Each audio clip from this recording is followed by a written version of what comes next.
Biology grade 10 FBISC circulatory system के आज सारे SLOs कवर अप करेंगे। सर्कुलेटरी सिस्टम के सारे SLOs आप लोगों के सामने अनलिस्टेड है, तो हम लोग देखते हैं कौन कौन से लिंक कर रहे हैं और किस तरह हम लोग उनको पढ़ सकते हैं। सबसे पहला हमसे कह रहा है कि describe how the blood is circulated inside the human body. दूसरा कह रहा है explain how blood is use to transport materials throughout the human body. ठीक है, और तीसरा आप लोगों से कह रहा है identify the different types of organ connected to the blood system and their roles. सबसे पहले हमसे पूछ रहे हैं कि जो ब्लड है ना उसका असल में उसकी इंपॉर्टेंस क्या है, उसकी सिग्निफिकेंस क्या है, वो जब सर्कुलेट हो रहा है तो वो कौन सा ऐसा काम कर रहा है जो उसकी सर्कुलेशन को सिग्निफिकेंट बनाता है। उसके बाद हम आप लोगों से पूछे हैं कौन कौन से ऑर्गन्स जो हैं वो कनेक्ट हैं ब्लड स्ट्रीम से और उनके रोल्स क्या हैं, उनके नाम क्या हैं, साइड टर्म्स हम लोग बताएंगे।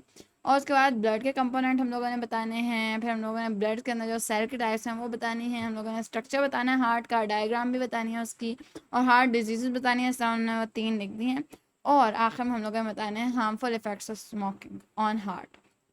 ठीक है, तो हम लोग अपना शुरू करते हैं, सारा समझते हैं, उसके बाद देखते हैं क्या हमें सारे SLOs समझ आ चुके हैं। तो सबसे पहले what is the significance of blood. देखें आप लोग अपनी ज़िंदगी जीने के लिए दो चीज़ें आप लोग यूज़ करते हैं, लाइक अपने अंदर लेते हैं, food and the other thing is oxygen, और आप लोग कह सकते हो एयर, क्योंकि आप लोग बाकी एयर के अंदर दूसरी गैसेस भी होते हैं, तो लेट्स से एयर ऑक्सीजन भी कह सकते हो। ठीक है, ये दोनों आप लोग अंदर तो लेते हो, बट आपकी बॉडी के हर सेल तक ये दोनों चीज़ें कैसे जाती हैं।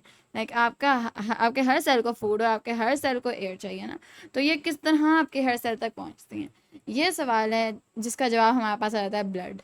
ये आप लोगों के पास जो ब्लड है ये असल में एक एज आ आप लोगों के पास मैसेंजर काम करता है जो फूड को फ्रॉम द सोर्स आप लोग कहोगे जहाँ पे वो आया है, जब आप लोगों ने उसे अपनी बॉडी के अंदर लेके गए हो, जब आप लोगों ने उसे इंजेस्ट किया है, तो सोर्स से सिंक की तरफ ब्लड लेके जाता है फूड को।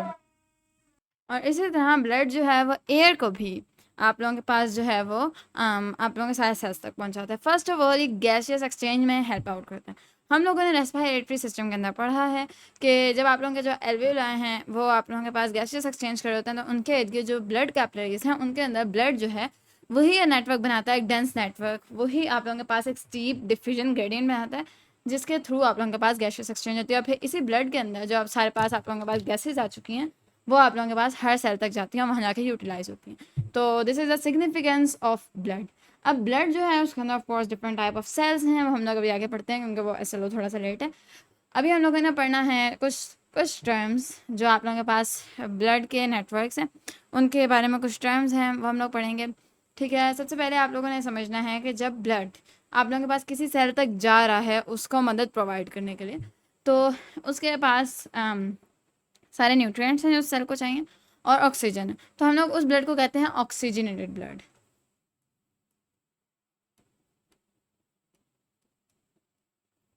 ठीक है, उस ब्लड को हम लोग कहते हैं ऑक्सीजनेटेड ब्लड। और जब वो ब्लड है जो उसने ऑक्सीजन प्रोवाइड कर दी उस सेल को और न्यूट्रिएंट्स प्रोवाइड कर दिए, तो उसके बाद उसने उस सेल से वेस्ट लिया, उसका कार्बन डाइऑक्साइड ली और बाकी वेस्ट लिया, तो वो जो आप लोगों के पास ब्लड है जो वापस अब आएगा टू योर लंग्स, ठीक है, उसे हम लोग कहते हैं डी ऑक्सीजनेटेड ब्लड।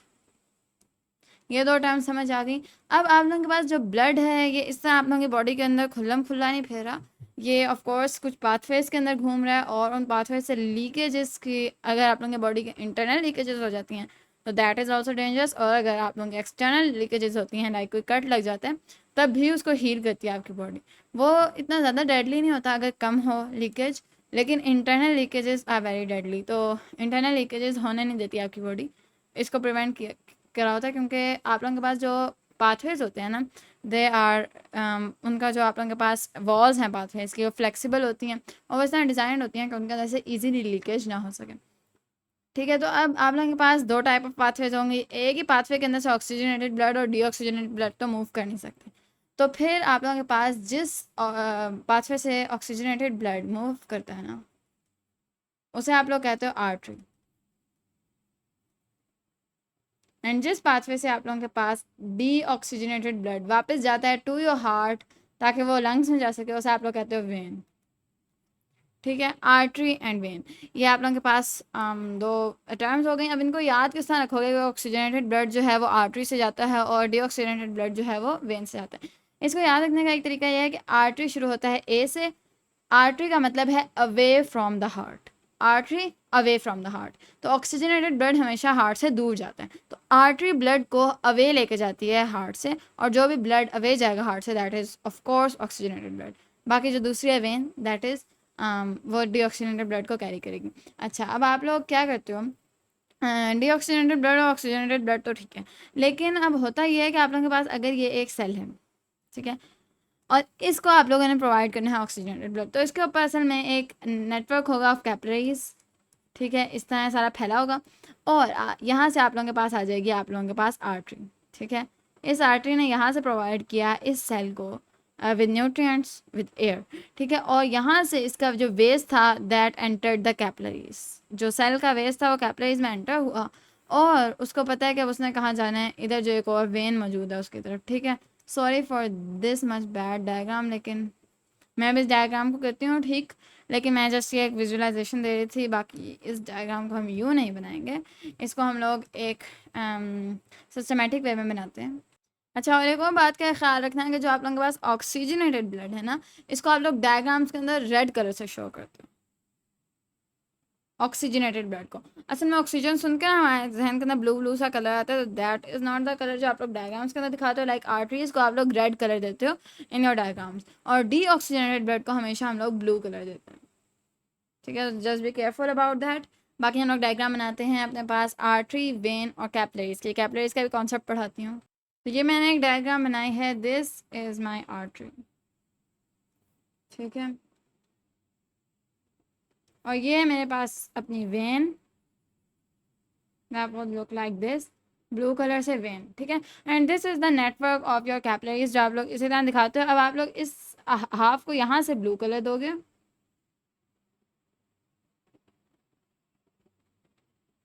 ठीक है, ये तरीका है, लाइक कैपिलरीज के थ्रू ही सेल के अंदर जाएगा आप लोगों के पास ऑक्सीजनेटेड ब्लड हाफ में, और यहाँ से आप लोगों के पास डीऑक्सीजनेटेड ब्लड आप लोगों की वेन्स के अंदर एंटर हो जाएगा। तो हाफ को आप लोग ब्लू सा कलर दोगे और हाफ को आप लोग रेडिश कलर दोगे,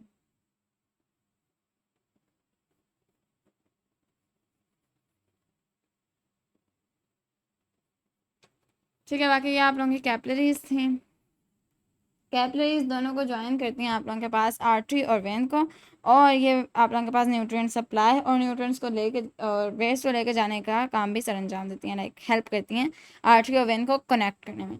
अच्छा, कैपिलरीज पढ़नी, अब दो और टर्म्स हैं आप लोगों के पास, वेन्यूज़ एंड आर्टरीओल्स। अच्छा, आप लोगों के पास जो आर्टरी आएगा वो छोटी छोटी ब्रांचेस में डिवाइड हो जाएगी, तो आप लोग उसे आर्टरीओल्स कहेंगे, और अगर आप लोगों के पास जो वेन है वो छोटे पार्ट्स में डिवाइड हो रही है, लाइक ढेर सारी वेन्स मिलके यानी जब भी आप लोगों की वेन किसी भी जगह पे आप किसी भी बॉडी पार्ट के अंदर छोटी ब्रांचेस में डिवाइड होगी तो आप लोग उसे वेन्यूल कहेंगे।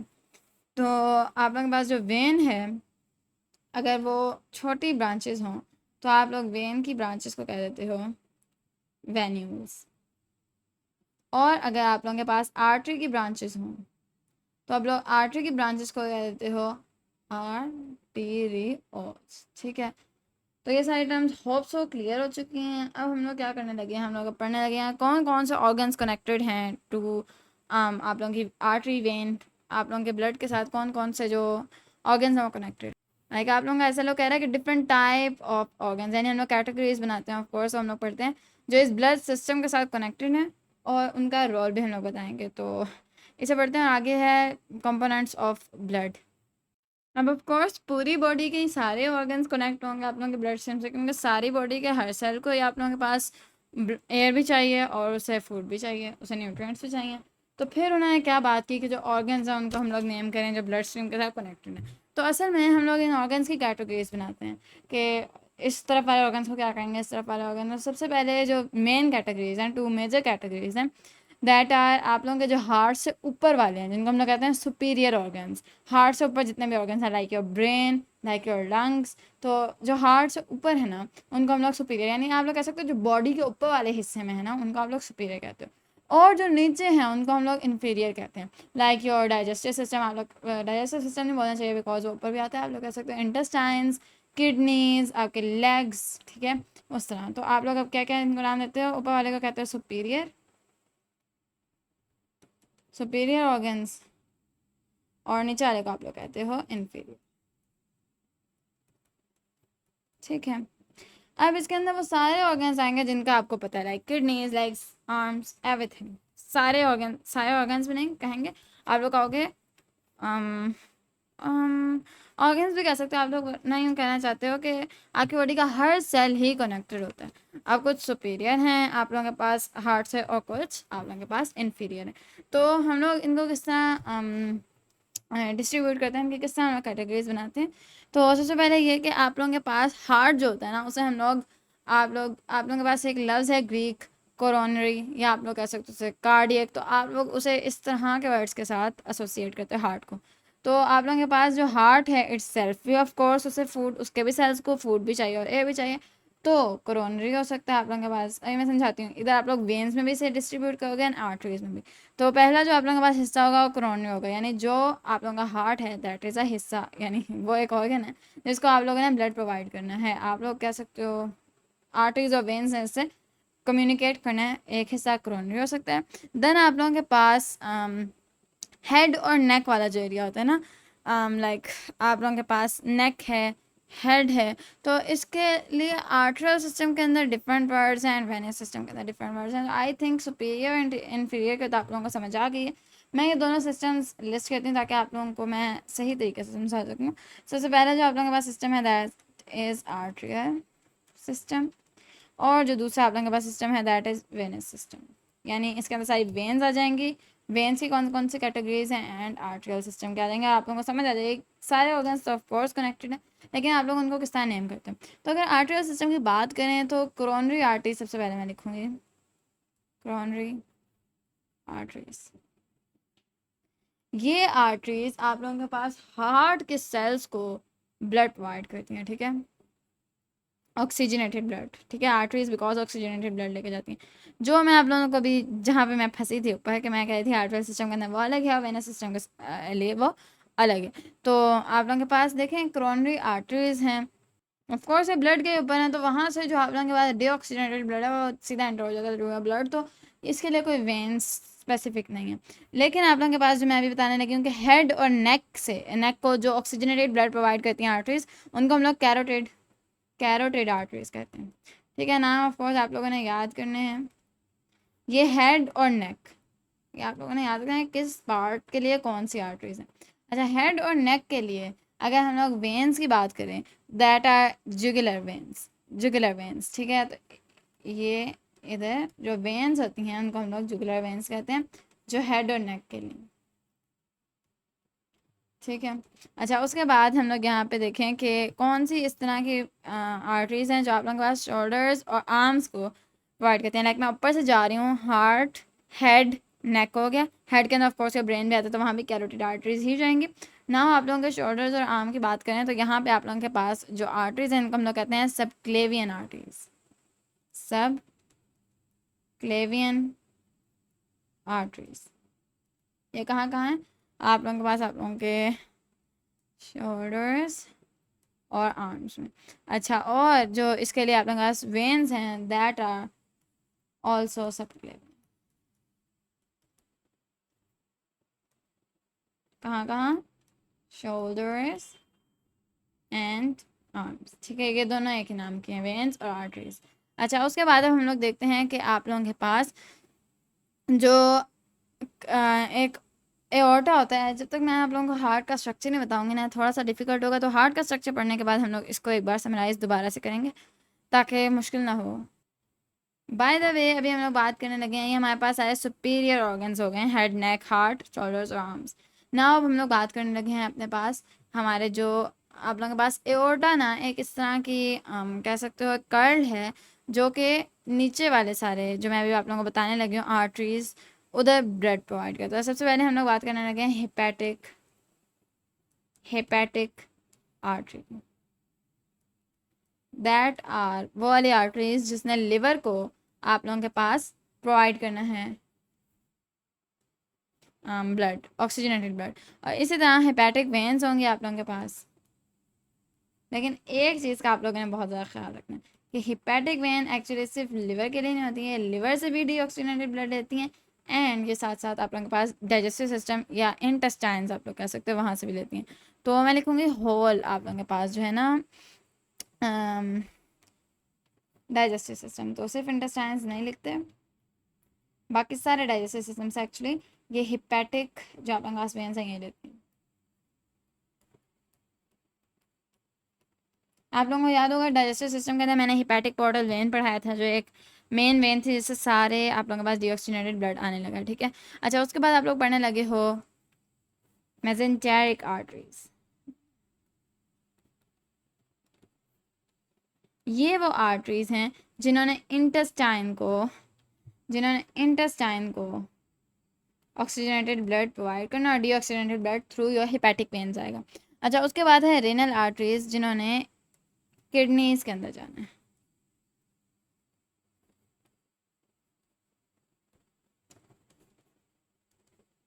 किडनीज, और फिर यहाँ पे आप लोगों के पास आ जाएंगी ये आप लोगों की रेनल वेन्स, दैट आर वो वाली वेन्स जिन्होंने किडनी से डीऑक्सीजनेटेड ब्लड को लेके आना है। अच्छा, उसके बाद आप लोगों के पास जो लास्ट है that is common iliac arteries, जिन्होंने आप लोगों की लेग्स तक प्रोवाइड करना है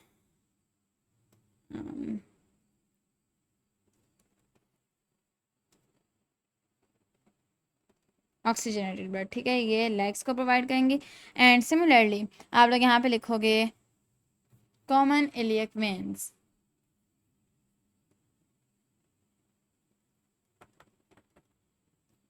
तो कॉमन इलियक जो वेन्स हैं इन्होंने लेग से ही आप लोगों के पास जो ब्लड है डीऑक्सीजनेटेड ब्लड वो पिक करना है। तो हम लोग कहाँ से चले थे, हम लोग इन्फीरियर से चले थे, एंड हम लोग सुपीरियर से चले थे, ऊपर ये तीनों सुपीरियर हैं एंड ये नीचे वाली जो हैं ये इन्फीरियर ऑर्गन्स हैं। तो इस तरह आप लोगों की जो आर्टरीज हैं और वेन्स हैं ये कैटेगराइज होती हैं, ठीक है। और तो आप लोगों को समझ आई होगी, बाकी ये ज़्यादा याद करने वाली टर्म्स हैं, ठीक है, ये उस तरह समझाने वाली कोई टर्म्स नहीं है, जस्ट उनके नेम्स हैं। अच्छा, एक और बात ये कि जो आप लोगों के पास कॉमन इलियक आर्टरीज हैं, बिकॉज ये एक बड़ी आर्टरी आ रही है ऊपर से, तो अब इसने दो में डिवाइड होना था, because you have two legs, तो ये जब दो में डिवाइड होती है ना, तो आप लोग हर एक को, यानी जो भी एक के अंदर जा रही है, एक लेग के अंदर जो आर्टरी जा रही है, उन दोनों में से हर एक को आप लोग कहते हो फिमोरल आर्टरी। फिमोरल आर्टरी मैं यहाँ पे लिख देती हूँ ताकि वाला नाम आप लोगों को याद रहे, फिमोरल।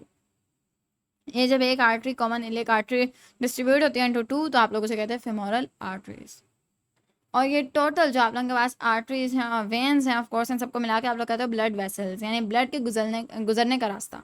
तो ये मिला के आप लोगों की बॉडी के अंदर 160 किलोमीटर्स हैं ब्लड वेसल्स के।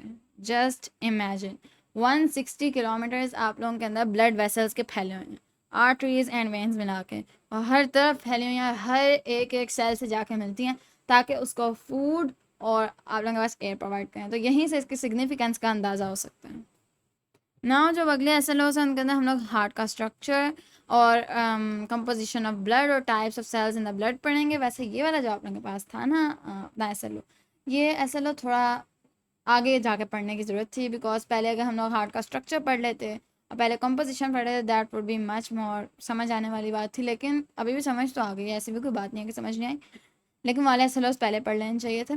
खैर वो भी पढ़ लेते हैं, ठीक है। अब हम लोगों ने पढ़नी है composition, structure of heart and types of cells in the blood। तो अभी हम लोग पढ़ने लगे हैं ब्लड की कंपोजिशन।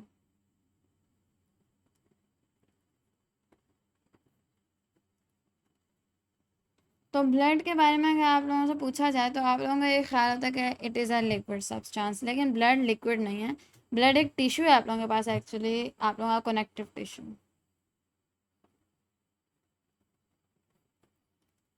अब आप लोग पूछे कैसा टिश्यू है, टिश्यू के अंदर तो ढेर सारे सेल्स मिले हुए होते हैं, राइट।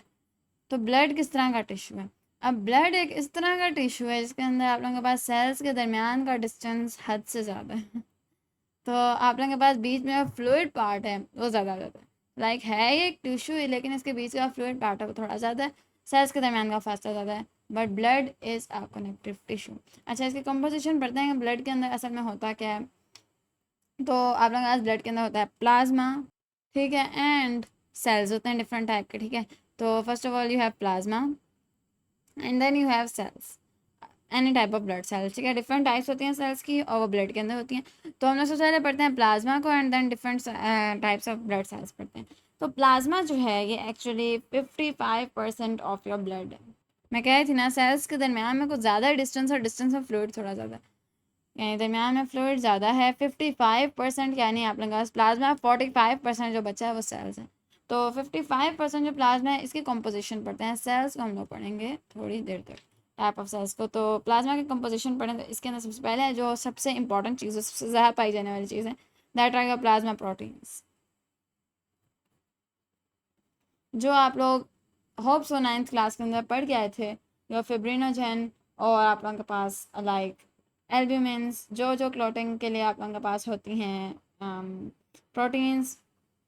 लाइक मैं यहाँ पे एग्जांपल लिखती हूँ, आप लोगों के पास अगर हम लोग क्लॉटिंग के लिए देखें तो यहाँ पे आप लोग एक एग्जांपल लेते हो, that is the most common one, fibrinogen, fibrinogen. और अगर हम लोग इसके बाद देखें अपने पास ऑस्मोटिक प्रेशर के लिए, तो दैट वन इज़, जो मैंने अभी भी आप लोगों को बताया, एल्ब्यूमिन। और इसके बाद आप लोग देख सकते हो, look at your antibiotics, antibiotics नहीं, एंटीबॉडीज़, एंटीबायोटिक्स तो मेडिसिन हैं, एंटीबॉडीज़, ठीक है। They are also type of plasma protein, और प्लाज्मा प्रोटीन सबसे ज़्यादा हिस्सा है ऑफ योर प्लाज्मा, 7 to 9%। ठीक है, हो गई बात प्लाज्मा प्रोटीन्स के बारे में। अब जो बाकी 7 to 9% अगर आप लोगों के पास प्लाज्मा है, प्लाज्मा का आप लोगों के पास प्लाज्मा प्रोटीन्स हैं, तो बाकी क्या है प्लाज्मा के अंदर? तो एक्चुअली प्लाज्मा 55% ऑफ ब्लड है, जिसके अंदर 90% वाटर है। तो वाटर तो आप लोगों को पता है क्या चीज़ होती है, दोबारा पढ़ाने की जरूरत नहीं। 10% जो है आप लोगों के पास ड्राई मैटर है, ड्राई मैटर के अंदर आप लोगों के पास ये प्रोटीन्स वगैरह आते हैं। तो अब जस्ट इमेजिन, उस 10% ड्राई मैटर का 9% आप लोगों के पास प्लाज्मा प्रोटीन है। तो अब बाकी क्या कुछ रह गया आप लोगों के पास? जो बाकी पहली चीज़ जो हम लोग पढ़ने लगे हैं, दैट आर मिनरल आयंस।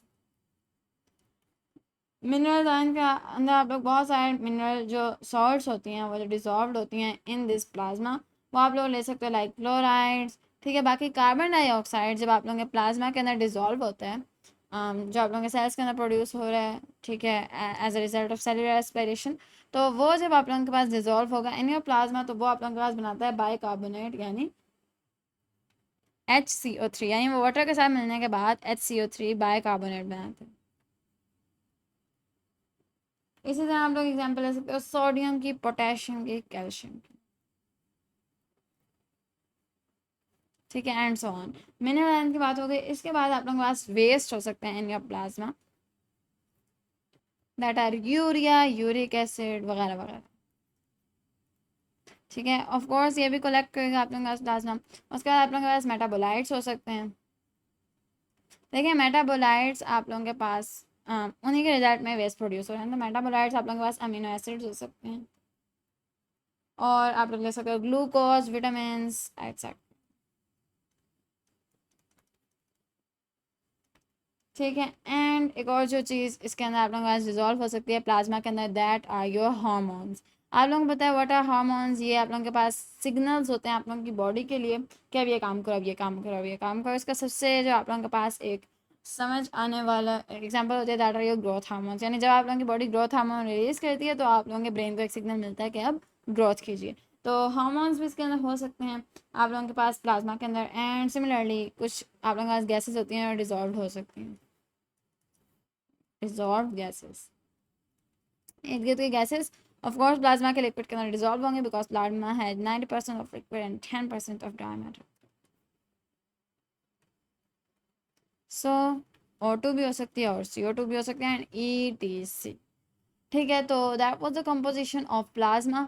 लेकिन blood is not only plasma. हम लोगों ने ये बताया था कि ब्लड प्लाज्मा भी है एंड उसके साथ साथ सेल्स भी। तो अभी सारे ब्लड सेल्स की टाइप्स को पढ़ते हैं कि कौन कौन से ब्लड सेल्स जो हैं आप लोगों के पास इधर हो सकते हैं इन योर ब्लड। प्लाज्मा के साथ जो बाकी आप लोगों के पास 45% रह गए हैं, उसके अंदर कौन कौन से सेल्स हो सकते हैं?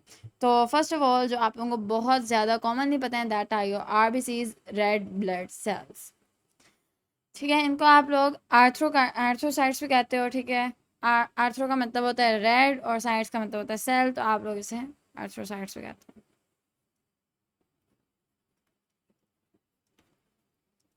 ठीक है। बाकी आप लोगों को पता है सर्कुलर होते हैं, फ्लैटेंड होते हैं, आप लोग इनको इस तरह रिप्रेजेंट करते हो लाइक दे आर बाइकॉनकेव, दोनों तरफ से अंदर की तरफ पिच के होते हैं, न्यूक्लियस नहीं होता है इनके अंदर, ये सब कुछ आप लोग 9th क्लास में पढ़ के आए हो। और इनका एरिया न्यूक्लियस ना होने की वजह से इनका सरफेस एरिया ज़्यादा होता है, बाइकॉनकेव होने की वजह से ये छोटे छोटे कैपिलरीज के अंदर पिचक के, कैपिलरीज नहीं कहना चाहिए, ब्लड वेसल्स के अंदर पिचक के जा सकते होते हैं, और इनके अंदर हीमोग्लोबिन होता है। सब कुछ आप लोगों को बहुत ज़्यादा डिटेल से पता है। ठीक है, जो हीमोग्लोबिन है that is iron containing pigment.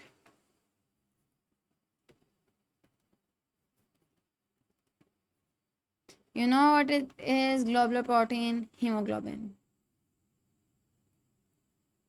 तो ये इस तरह की कॉमन सेंस वाली बातें थी, जो ऑफ कोर्स कॉमन सेंस तो नहीं कहोगे, लेकिन ये आप लोग पिछले क्लासेस के अंदर पढ़ के आए हो, तो ये दोबारा एक्सप्लेन करने वाली बात नहीं है। ठीक है। अच्छा, उसके बाद ये कि इसका जो लाइफ स्पैन होता है ये भी आप लोगों को पता है कि 120 डेज होता है। ये सारी बातें आरबीसी के बारे में हम लोग 9th क्लास के अंदर पढ़ के हैं। आगे जो हैं वो आप लोगों के पास नए सेल्स हैं लाइक वाइट ब्लड सेल्स वगैरह वगैरह। तो आप लोगों के पास जो आरबीसी हैं इनके अंदर जो हीमोग्लोबिन होती है, ये इसका जो हीम ग्रुप होता है अपने साथ ऑक्सीजन है, कार्बन डाइऑक्साइड को बाइंड करता है। ऑक्सीजनेटेड ब्लड है तो उधर ऑक्सीजन को, और ऑक्सी हीमोग्लोबिन है तो उधर ऑक्सीजन को, और कार्बोक्सी हीमोग्लोबिन है तो उस वाले हीमोग्लोबिन के अंदर कार्बन डाइऑक्साइड जो है आप लोगों के पास वो बाइंड हुई हुई है। तो आप लोगों के पास जो रेड ब्लड सेल्स होते हैं इनके 95% ऑफ द साइटोप्लाज्म में ये आप लोगों के पास हीमोग्लोबिन होता है। ठीक है। बाकी इसके पास न्यूक्लियस तो है नहीं, तो बाकी ऑर्गेनल्स जो ज़रूरी हैं वो हैं। बाकी इसका लाइफ स्पैन 120 डेज है, और उसके बाद ये बोन मैरो के अंदर आप लोगों के पास जो ब्लड सेल्स हैं वो दोबारा बनते हैं, जो मैं आप लोगों को पहले पढ़ा के आई हूँ। आई डोंट नो वेयर, लेकिन मैंने पढ़ा है अभी पिछले चैप्टर के अंदर। अच्छा, उसके बाद आप लोगों के पास जो दूसरी टाइप है that are your white blood cells, जो न्यू है ऑफ कोर्स मुझे इनको थोड़ा समझाना पड़ेगा। इनका जो दूसरा नाम है दैट आर ल्यूकोसाइट्स। ठीक है। और इसका लाइफ स्पैन कितना है आप लोगों के पास? 3 to 4 days। ठीक है। This is life span. Life span को मैं किस तरह लिखूंगी? Life span. ठीक है। और ये कि जो आप लोगों के पास आप लोगों के वाइट ब्लड सेल्स होते हैं वो दो टाइप्स के हो सकते हैं, ग्रैन्युलर और ए ग्रैन्युलर। ये बात से आप लोगों ने समझनी है। जो वाइट ब्लड सेल्स हैं they could be of two types, granular और agranular. So what is the difference between the two? इसको समझाने से पहले ये कि वाइट ब्लड सेल्स जो होते हैं इनका कलर वाइट नहीं होता है, ये ट्रांसपेरेंट होते हैं। जस्ट रेड ब्लड सेल्स इनको थोड़ा सा डिस्टिंग्विश करने के लिए हम लोग इनको वाइट ब्लड सेल्स कहते हैं। अब ग्रैन्युलर और ए ग्रैन्युलर से समझ आ रही है कि इस वाले जो आप लोगों के पास टाइप है वाइट ब्लड सेल्स की, उसके अंदर ग्रैन्यूल्स हैं, और इस वाले के अंदर आप लोगों के पास ग्रैन्यूल्स मौजूद नहीं हैं। तो what are actually granules? Granules मुख्तलिफ मैटर जब मिल जाता है और एक कोई बड़ा मैटर बनाता है तो उसे हम लोग ग्रैन्यूल कहते हैं। एंड ये जो ग्रैन्यूल होता है ना, ये एक्चुअली स्पेशलाइज लाइजोम के नतीजे में बनता है जब वो सारे मिलते हैं। और ये हमारा काम नहीं है पढ़ना कि ग्रैन्यूल्स बनते किस तरह, बस आप लोगों ने इतना याद रखना है कि जो ल्यूकोसाइट्स इनके अंदर ग्रैन्यूल्स होते हैं साइटोप्लाज्म के अंदर, और उनके जो न्यूक्लियस होते हैं उसकी शेप वेरिएबल हो सकती है। ठीक है। तो उन वाले हम लोग वाइट ब्लड सेल्स को, उन वाले ल्यूकोसाइट्स को हम लोग ग्रैन्युलर ल्यूकोसाइट्स कहते हैं, और जिनके अंदर ग्रैन्यूल्स नहीं होते और उसका जो साइटोप्लाज्म है वो क्लियर होता है, यानी हम लोग ये कह सकते हैं कि उसके अंदर ग्रैन्यूल्स नहीं होते, तो उनको हम लोग कहते हैं अपने पास ए ग्रैन्युलर। जब इनकी भी आगे टाइप्स हैं, ग्रैन्युलर की भी और ए ग्रैन्युलर की भी ना। अब ये जितने टाइप्स होंगे ग्रैन्यूल्स के इनमें, क्योंकि न्यूक्लियस के मैंने आप लोगों को बताया ग्रैन्युलर जो ल्यूकोसाइट्स होते हैं उसके अंदर न्यूक्लियस वेरिएबल शेप्स के अंदर होता है, तो इसकी 3 टाइप्स हम लोग पढ़ेंगे, और उन 3 टाइप्स के अंदर हर के अंदर न्यूक्लियस की जो शेप होगी वो भी आप लोगों ने याद रखनी है। तो सबसे पहले जो है वो न्यूट्रोफिल्स हैं, इनको हम लोग कहते हैं न्यूट्रोफिल्स। ठीक है। और न्यूट्रोफिल्स जो होते हैं इनका जो न्यूक्लियस होता है वो हॉर्सशू शेप का होगा। लाइक इन तीनों के न्यूक्लियस हॉर्सशू शेप के होंगे, लेकिन हॉर्सशू से मैंने बता दिया कि किस तरह निकले होंगे आप लोगों के पास, लाइक दिस। अच्छा, अब जो न्यूट्रोफिल्स हैं इसके अंदर जो आप लोगों के पास न्यूक्लियस है वो 2 to 5 लॉब्स का हो सकता है। ये वाला जो हॉर्सशू है दिस इज बाई, इस तरह का अगर आप लोग बनाओगे दिस इज ट्राई, अगर आप लोग इसी तरह 4 वाला बना दो तो this is tetra.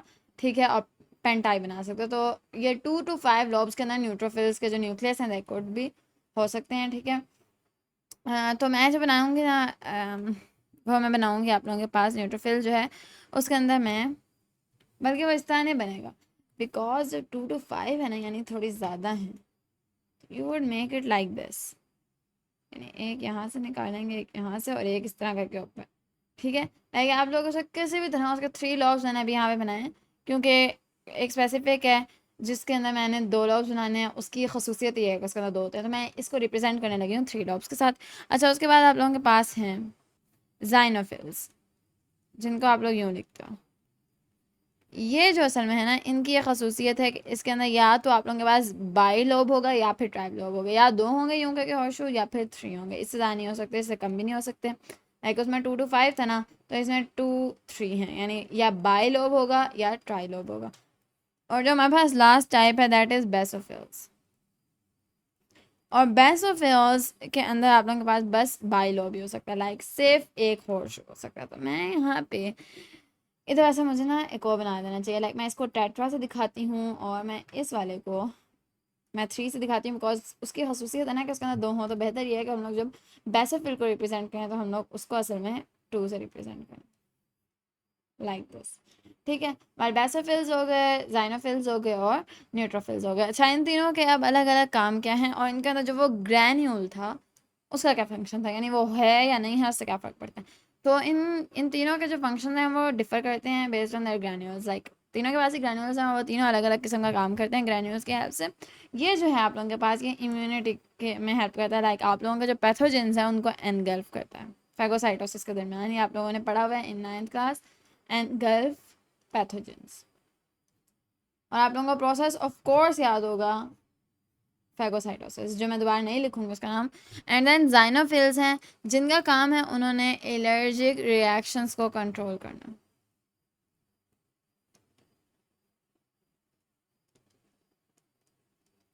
Then basophils हैं आप लोगों के पास, और बेसोफिल्स का जो काम है, उनका काम है कि उन्होंने एक हिस्टामिन रिलीज करनी है। What is histamine?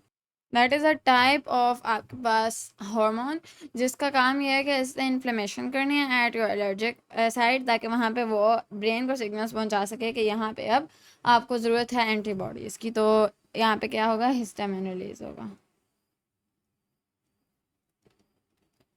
वेल आप लोगों ने पढ़ लिया what were granular white blood sales, what were granular WBCs। आप लोगों ने उनके लॉब्स पढ़ लिए जो उनके अंदर स्पेसिफिक हैं तीनों टाइप्स के अंदर, एंड आप लोगों ने उनके फंक्शन पढ़ लिया। अब हम लोग पढ़ने लगे हैं अपने पास ए ग्लैन्युलर ल्यूकोसाइट्स को। तो ए ग्लैन्युलर जो हैं ऑफ कोर्स इनके जो साइटोप्लाज्म है बिल्कुल क्लियर होगा, इसके अंदर कोई ग्रैन्यूल नहीं होगा।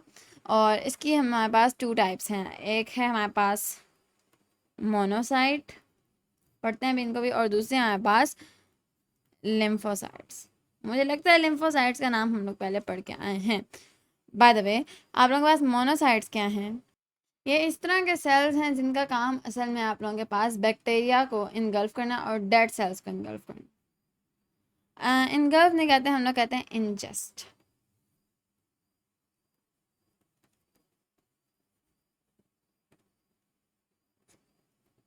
ठीक है, इनका काम है। और आप लोगों के पास जो लिम्फोसाइट्स हैं, इनकी 2 टाइप्स होते हैं लिम्फोसाइट्स के।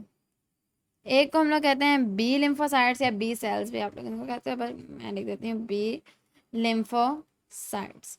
और जो दूसरे हैं दैट आर टी लिम्फोसाइट्स। ठीक है, अब जो आप लोगों के पास बी लिम्फोसाइट्स हैं, ये एंटीबॉडीज प्रोड्यूस करते हैं।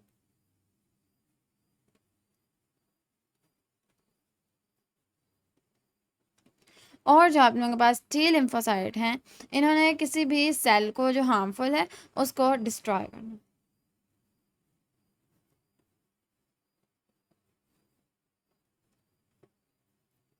ठीक है, लाइक वायरस हो गया, कैंसर सेल हो गया, उसको ये जो टी सेल्स हैं, टी लिम्फोसाइट्स हैं, वो डिस्ट्रॉय करते हैं।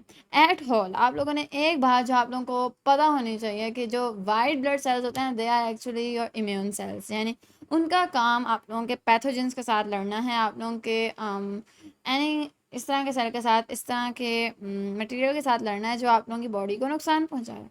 तो वाइट ब्लड सेल्स का असल में काम ये होता है, इनकी डेफिनेशन ये होती है। तो जैसे ही आप लोगों को वाइट ब्लड सेल्स का नाम आया तो आप लोगों को सबसे पहले जहन में आना चाहिए कि वो फाइटर्स हैं जो आप लोगों के पैथोजेंस के साथ लड़ेंगे। एंड देन उसके बाद ग्रैन्युलर, और ग्रैन्युलर आप लोग डिस्क्राइब तो करोगे, बट इनमें से हर टाइप किसी ना किसी तरह आप लोगों की इम्यूनिटी में हेल्प कर रही है। ठीक है, अच्छा उसके बाद ये कि हम लोगों ने अब ये पढ़ ली हैं अपने पास वाइट ब्लड सेल्स पढ़नी हैं, RBCs पढ़नी हैं, ब्लड सेल्स की टाइप्स हो गई हैं। ना वन मोर थिंग जो मैं आप लोगों को पढ़ाना चाहती हूँ दैट इज़ आवर प्लेटलेट, और उसके बाद मैं एक माइंड मैप बनाऊंगी जिसके अंदर हमारे पास प्लाज्मा के अंदर ब्लड सेल्स भी आएंगे। सॉरी ब्लड के अंदर प्लाज्मा भी आएगा और ब्लड सेल भी आएगा। By the way what are platelets? अच्छा, ये जो प्लेटलेट्स हैं, वाइट ब्लड सेल्स हैं और रेड ब्लड सेल्स हैं, आप लोगों को अगर याद हो 5th ग्रेड के अंदर हम लोगों ने इनका एक बार नाम पढ़ा था और उस वक्त से हमने इसको दोबारा से डिटेल के अंदर नहीं पढ़ा था ना। 10th क्लास वो क्लास है इसके अंदर हम लोगों ने वाइट ब्लड सेल्स और प्लेटलेट्स को दोबारा से डिटेल से पढ़ा। 5th क्लास में जस्ट हमें एक उन्होंने पिक्चर्स दी हुई थी प्लेटलेट्स की और वगैरह वगैरह। तो जो प्लेटलेट्स होते हैं असल में आप लोगों की ब्लड क्लॉटिंग के अंदर हेल्प करते हैं। ये ना हो तो ब्लड क्लॉटिंग ना। And you know what blood clotting is. Of course external वाली की हम लोग बात करें, इंटरनल के अंदर भी ऑफ कोर्स इन्होंने रोकना तो है, लेकिन internal is a little bit more deadly. ठीक है, बाय द वे जो आप लोगों को कभी कट लगे तो आप लोगों का खून निकलना शुरू होता है और आप लोग बाहर से खुद भी दबाते हो, अगर आप लोग ना भी दबाओ तो थोड़ी देर बाद वो रुक जाते हैं। ठीक है, तो वो रुकता किस तरह है? आप लोगों के पास जो प्लेटलेट्स होते हैं वो यहाँ पे आके एक प्लेटलेट प्लग बनाते हैं और ब्लड क्लॉटिंग के अंदर हेल्प करते हैं। अच्छा, प्लेटलेट्स को एक नाम हम लोग जो देते हैं टर्म, जिस तरह वहाँ पे हम लोगों ने अभी पीछे पढ़ा ल्यूकोसाइट्स, ठीक है, लाइक दैट। तो इसको जो हम लोग नाम देते हैं दैट आर थ्रोम्बोसाइट्स।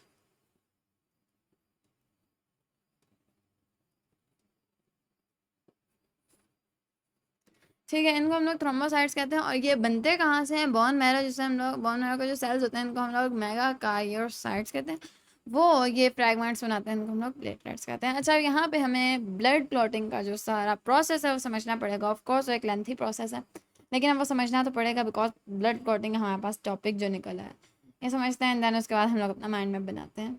तो ब्लड क्लॉटिंग कहाँ से शुरू होगी? ऑफ कोर्स आप लोगों की इंजरी से। सबसे पहले आप लोगों को इंजरी हुई है, आप लोगों की एक ब्लड वेसल जा रही थी जो कि कट गई है और यहाँ से आप लोगों का खून निकल रहा है।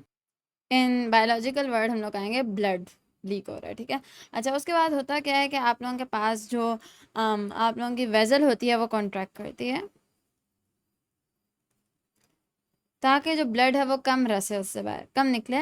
ये थोड़ी सी कॉन्ट्रैक्ट किए, देखा आप लोगों ने ऊपर नीचे से बिच किया ताकि कम ब्लड एक वक्त में बाहर आए। यहाँ पे बहुत ज़्यादा लीकेजिंग हो रही थी तो उसकी वजह से, क्योंकि अभी यहाँ पे कोई प्रोसेस नहीं शुरू हुआ फॉर क्लॉटिंग। अब यहाँ पे आप लोगों के पास पहुँचेंगे प्लेटलेट्स। प्लेटलेट एक्टिवेट हो गए और वो यहाँ पे आए और उन्होंने एक प्लेटलेट प्लग बनाया।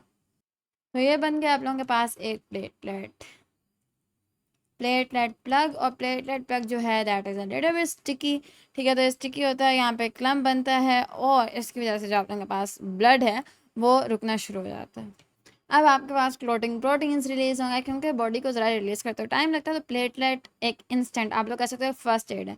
तो प्लेटलेट आके यहाँ पे प्लग बनाते हैं ना, प्लाज्मा प्रोटीन्स वगैरह रिलीज हो रहे हैं, फिब्रिनोजन वगैरह, और अब यहाँ पे आप लोगों के पास एक फिब्रिन क्लॉट बनता है।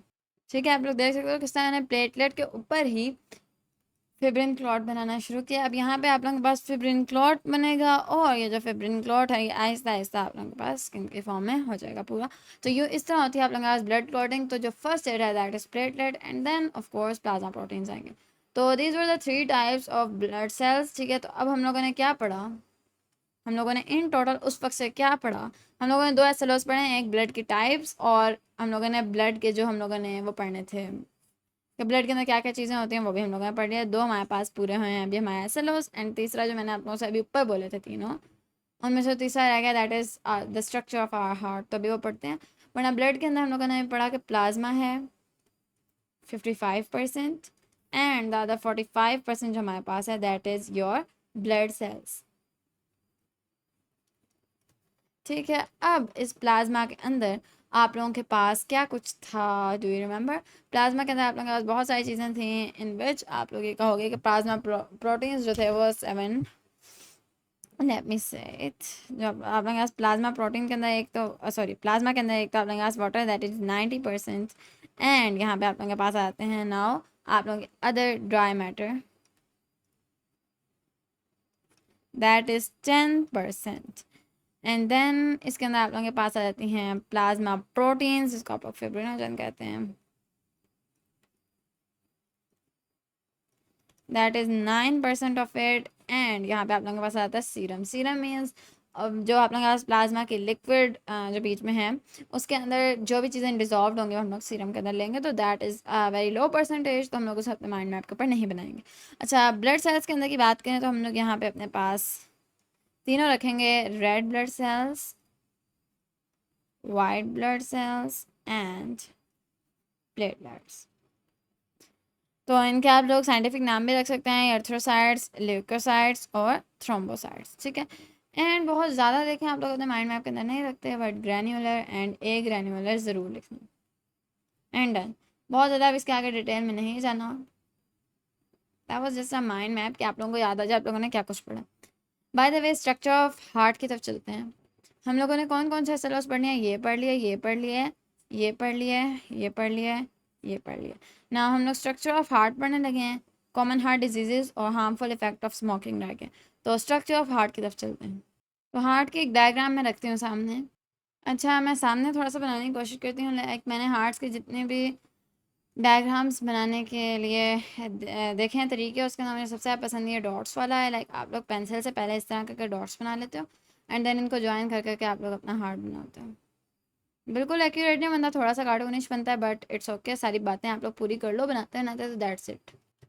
यहाँ से आप लोग आओगे इस तरह, एंड आई डोंट नो मैंने कितने अर्से पहले बनाया था लास्ट टाइम। तो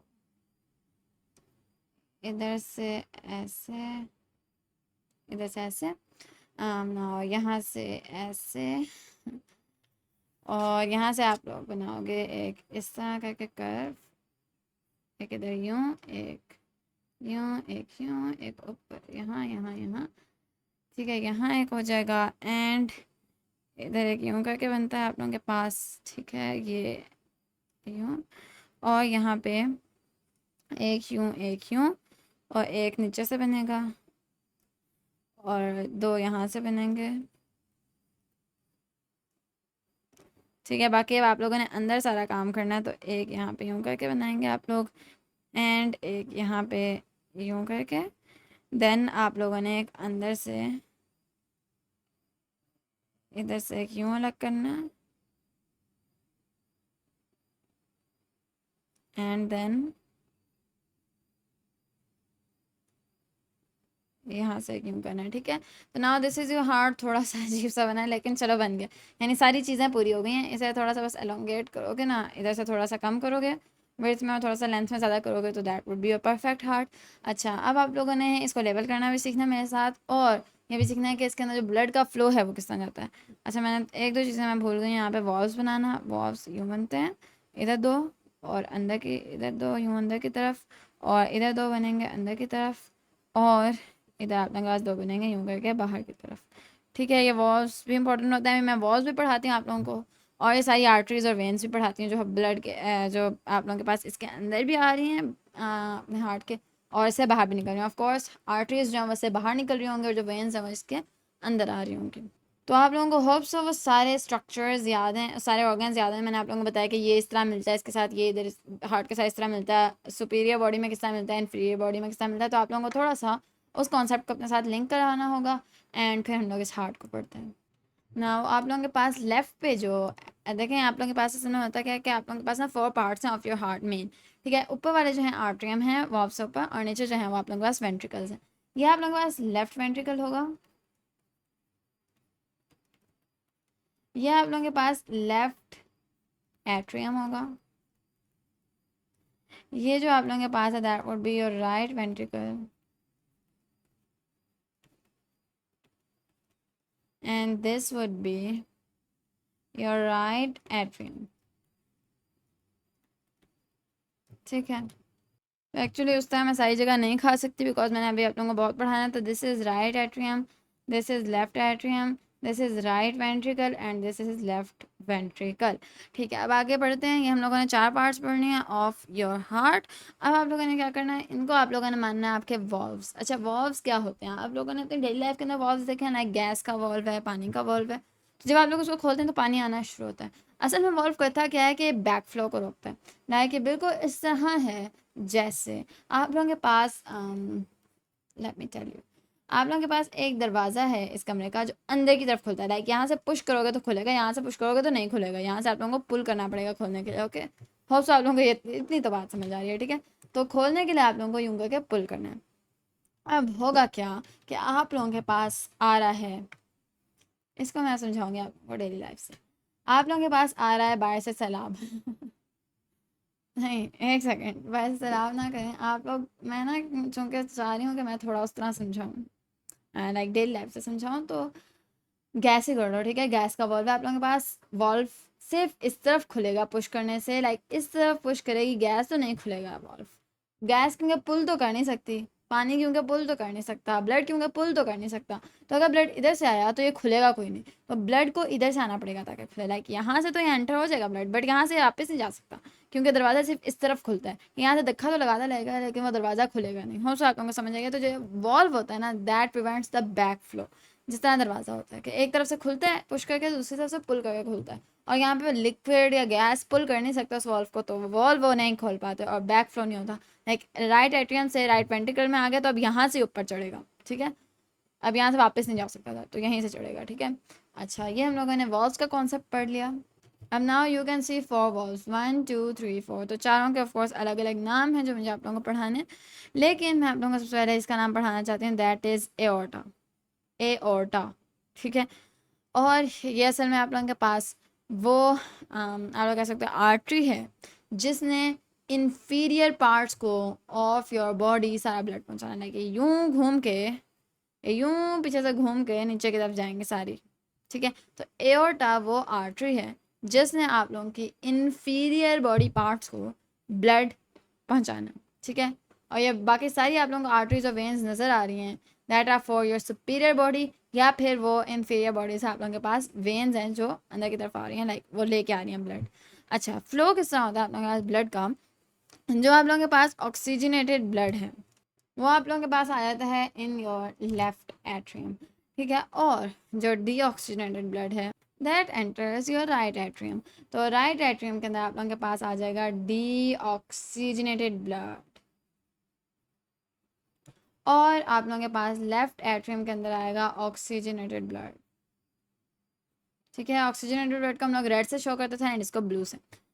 इधर ये दोनों दाखिल हो गए। अब हार्ट जब पंप करता है ना, तो ये दोनों जो यहाँ पे जिस तरह ब्लड आता है वो दोनों एक साथ ही नीचे आते हैं, एंड देन ये वाला ब्लड यहाँ से निकल जाता है, एंड ये वाला ब्लड यहाँ से एओर्टा के थ्रू चला जाता है आप लोगों के इन्फीरियर बॉडी पार्ट्स में। लेकिन एक सवाल तो आप लोगों के जहन में ज़रूर आएगा कि ऑक्सीजनेटेड ब्लड तो था, ये तो जाना ही था नीचे इन्फीरियर पार्ट्स में, दैट्स इट, लेकिन ये डीऑक्सीजनेटेड ब्लड कहाँ जा रहे हैं, ये कौन सी आर्टरी है, ये कहाँ लेके जा रही है इसे।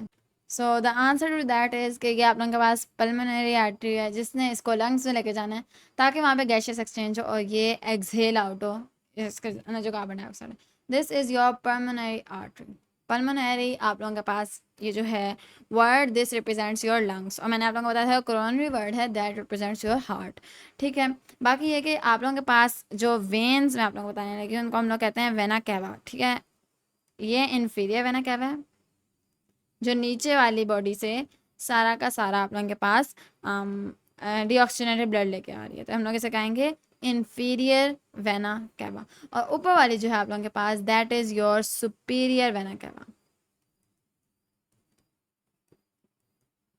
ठीक है। That was it. ये दोनों आप लोगों को समझ आ गए, पल्मोनरी आर्टरी की समझ आ गई। Now what is this thing, this is your pulmonary vein, ठीक है, जो आप लोगों के पास लंग से डीऑक्सीजनेटेड ब्लड लेके आ रही है। तो जो भी आप लोगों का इधर से इसके साथ जुड़ेंगे ना वेन्स, दैट आर योर वो वाली वेन्स जो डीऑक्सीजनेटेड ब्लड लेके आ रही हैं, यानी मेरा मतलब है कि जो भी आप लोगों के पास इस तरह की चीज़ें इसके साथ जुड़ी हैं दैट आर योर वेन्स, ठीक है। और एक्चुअली जो भी चीज़ें वॉल्व्स के साथ जुड़ी हैं ना दैट आर आर्टरीज, ये आर्टरी और ये आर्टरी है, यू कैन सी दो आर्टरीज हैं आप लोगों के पास, एंड देन ये भी वेन है, ये भी वेन है, ये भी वेन है, ये भी वेन है, ये भी वेन है, ये भी वेन है, and this is your artery.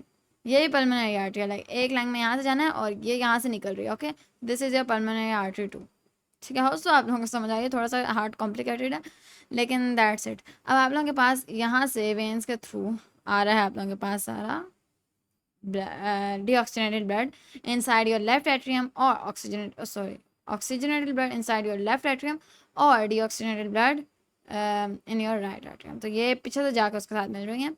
Bye the वे जितना भी ये बस आप लोगों ने रखना है, जितना भी डीऑक्सीजनेटेड ब्लड है that will enter your right atrium, और जितना भी ऑक्सीजनेटेड ब्लड है वो लेफ्ट एट्रियम में आएगा। ऑक्सीजनेटेड ब्लड आप लोगों के पास एओर्टा में भी जाएगा एंड इधर भी जाएगा। अब एक और जो मैंने आप लोगों से छोटा सा सवाल करना है कि मेरे पास पल्मोनरी आर्टरी तो एक है, लेकिन मसला ये है कि मैंने डीऑक्सीजनेटेड ब्लड भी भेजना है लंग्स को और मैंने आप लोगों के पास ऑक्सीजनेटेड ब्लड भी भेजना है लंग्स को। पता नहीं आप लोगों को मेरा सवाल समझ भी आया कि नहीं, लेकिन मैं असल में कहना ये चाह रही हूँ कि मैंने आप लोगों से एक बात की थी कि जो आर्टरी होती है वो ब्लड को लेके जाती है अवे फ्रॉम द हार्ट, और इसके अंदर ऑक्सीजनेटेड ब्लड होता है, राइट। मैंने ये बात की थी।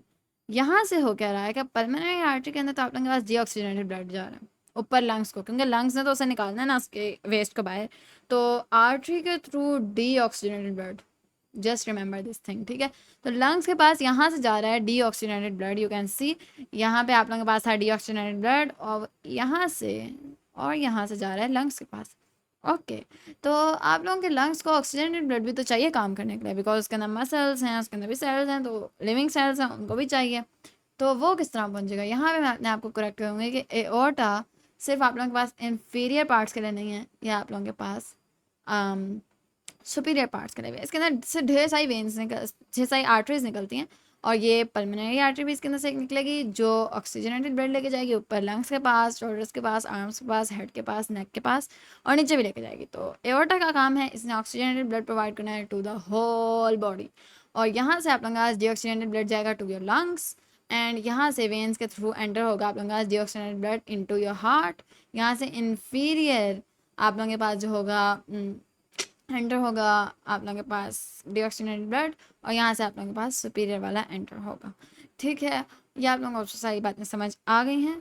बाकी एक ये भी याद रखना है कि यहाँ पे आप लोगों के पास राइट वाले पे डीऑक्सीजनेटेड ब्लड है एंड लेफ्ट वाले पे ऑक्सीजनेटेड ब्लड है। अच्छा ये आप लोग किस तरह याद रखोगे, याद रखने का कोई तरीका है? यस तरीका है। लेकिन दोनों वेन्स आप लोगों के पास इन्फीरियर और सुपीरियर मिल रही हैं राइट की तरफ, तो राइट की तरफ आप लोगों के पास डीऑक्सीजनेटेड ब्लड आएगा, क्योंकि वेन्स डीऑक्सीजनेटेड ब्लड कैरी करती हैं, वो नीचे से लेके आई हैं, वो यहाँ पे जमा करा देंगी, और यहाँ पे आप लोगों के पास आ जाता है आप लोगों का ऑक्सीजनेटेड ब्लड, ठीक है। स्ट्रक्चर ऑफ हार्ट होप्स आप लोगों को समझ आ गया, फ्लो भी ज़रूर समझ आ गया होगा। ये तो आप लोगों को पता है ना कि यहाँ पे ऑक्सीजनेटेड ब्लड किस तरह आता है, ये तो मुझे समझाने की जरूरत नहीं है, मुझे लगता है मुझे। ऑक्सीजनेटेड ब्लड आप लोगों के पास प्रोड्यूस होगा इन योर लंग्स, और वहाँ पे वेन्स के थ्रू आ जाएगा वो आप लोगों के हार्ट के अंदर। दिस पल्मोनरी वेन जो है ये में ऑक्सीजनेटेड ब्लड लेके आ रही है आप लोगों के पास।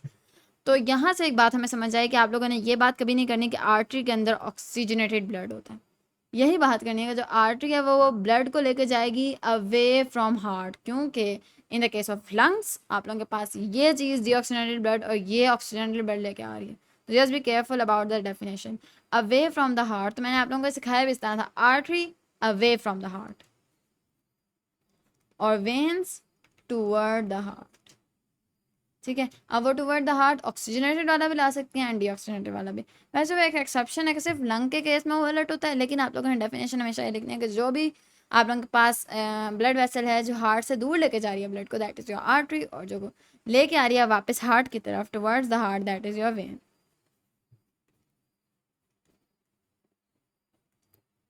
लेकिन यहाँ पे मैंने हार्ट का आप लोगों को स्ट्रक्चर पढ़ा तो दिया सारा, लेकिन एक दो चीज़ें हैं जो मैं भी आप लोगों को ऐड करना चाहती हूँ इन योर नॉलेज, ठीक है, जो मैं पढ़ाए बगैर जाऊँगी नहीं। वॉल्व्स के नाम मैंने आप लोगों को बताने हैं, चारों वॉल्व्स के, एंड 2 to 3 अदर थिंग्स जो मैं आप लोगों को बता देना चाहती हूँ। सबसे पहली जो शॉकिंग बात मैंने आप लोगों को बतानी है दैट इज़ कि आप लोगों का जो हार्ट है ये मायोजेनिक है। मायोजेनिक का क्या मतलब है आप लोगों के पास कि एक इस तरह का ह्यूमन हार्ट जो होता है ना, दैट इज़ मायोजेनिक। एक इस तरह के ऑर्गन को हम लोग मायोजेनिक कहते हैं जिसको आप लोगों के न्यूरल इनपुट की ज़रूरत ना पड़े, यानी ब्रेन के किसी हुक्म की कोई ज़रूरत ना हो आपके हार्ट को। यानी आपका ब्रेन चल रहा है या नहीं चल रहा, आपके हार्ट को इससे कोई फ़र्क नहीं पड़ता, वो एनी न्यूरल इनपुट के बगैर ही हर वक्त ब्लड पंप करे। तो आप लोग ये सवाल करो कि विदाउट अ सिग्नल किस तरह पंप किया जा रहा है आप लोगों के ब्लड को, जब कोई सिग्नल ही नहीं आ रहा तो ये हार्ट पंप क्यों कर रहा है, किस तरह कर रहा है। तो आप लोग आगे बड़ी क्लासेस में पढ़ोगे N A nodes and S A nodes के बारे में कि आप लोगों के पास जो हार्ट है वो अपने सिग्नल्स खुद बनाता है। आप लोगों के पास इस तरह की नोट्स बनाई हुई हैं बनी हुई हैं पहले कि आप लोगों के हार्ट के अंदर योर हार्ट इज़ मायोजेनिक, जो आप लोगों के हार्ट को ये कैपेबिलिटी देती हैं कि वो अपने सिग्नल्स, इलेक्ट्रिकल सिग्नल्स खुद बनाते हैं with help of some concentration, और ये आप लोग अगली क्लास में पढ़ोगे, ठीक है। तो सबसे पहली बात आप लोगों ने याद रखनी है कि this is myogenic, your heart is myogenic. Then आप लोगों ने बात याद रखनी है कि जो आप लोगों के पास जो एट्रियम्स होते हैं ना, आप लोगों के right atrium and left atrium, उनकी वॉल्स थिन होती हैं as compare to your ventricles. क्यों? क्योंकि उन्होंने जस्ट ब्लड को यहाँ से यहाँ पे पहुँचाना है and that does not require a large force. तो इनकी जो आप लोगों के पास वॉल्स होती हैं दैट आर थिन। ये फर्स्ट पॉइंट हो गया। सेकंड पॉइंट है दैट इज़ कि आप लोगों के पास जो राइट एट्रियम है, सॉरी राइट वेंट्रिकल जो है उसके पास लेफ्ट वेंट्रिकल से भी थिन वॉल्स हैं। यानी लेफ्ट वेंट्रिकल सबसे थिक वॉल्स वाला, उससे कम राइट वेंट्रिकल, सबसे कम आप लोगों के पास एट्रियम्स। रेशियो जो इनके दरमियान है दैट इज़ 1:3, यानी अगर ये 1 है तो ये 3 है, लाइक दैट। क्यों, इसकी वजह क्या है? वहाँ तो फोर्स कम थी ना वेंट्रिकल्स के हिसाब से, लेकिन यहाँ पे वजह क्या है? तो यहाँ पे वजह ये है कि लेफ्ट वेंट्रिकल ने आपकी पूरी बॉडी के अंदर ये ब्लड भेजना, जबकि राइट वेंट्रिकल का काम सिर्फ आप लोगों के लंग्स तक ब्लड भेजना। तो ये 1 है, ये 3 है, इस तरह रेशियो जाती है। अच्छा, हार्ट के बारे में ये हो गया आप लोगों के पास जो मैंने एक्स्ट्रा इन्फॉर्मेशन देनी थी। नाउ वॉल्व्स के नाम पढ़ लेते हैं एंड देन हम लोगों ने कुछ आप लोग कह सकते हो कुछ पैटर्न्स हैं आप लोगों के पास सर्कुलेशन ऑफ ब्लड के, वही पढ़ना है। होप सो ये बहुत ज़्यादा भारी नहीं हो रहा है। एक्चुअली सर्कुलेटरी सिस्टम एक भारी टॉपिक है ये एक मुश्किल टॉपिक आता है सर्कुलेटरी सिस्टम, क्योंकि इसके अंदर हार्ट हर तरह की टर्म्स याद रखना ज़रा मुश्किल होता है। तो सर्कुलेटरी सिस्टम एक भारी टॉपिक है, इसे ज़्यादा ध्यान से पढ़ना है and it is most important one.